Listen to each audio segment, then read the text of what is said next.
How to create a WhatsApp group invite link on Android. This tutorial shows you how to generate and share a link so anyone can join your group instantly. First, open the WhatsApp app on your Android device. After that, tap on the Chats tab and open the group you want to create an invite link for.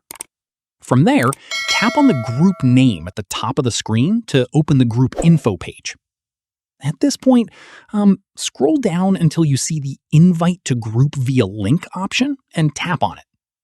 In the next step, you'll see the invite link generated for your group along with a few options below it.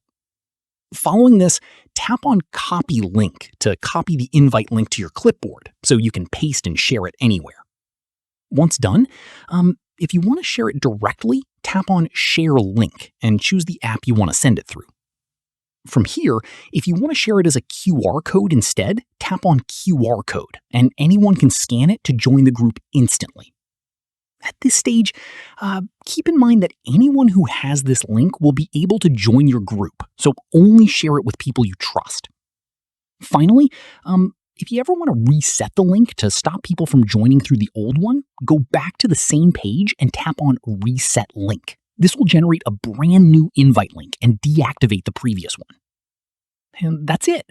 If this guide helped you create a WhatsApp group invite link, give it a like, subscribe for more Android tutorials, and tap the bell icon for updates. See you in the next one.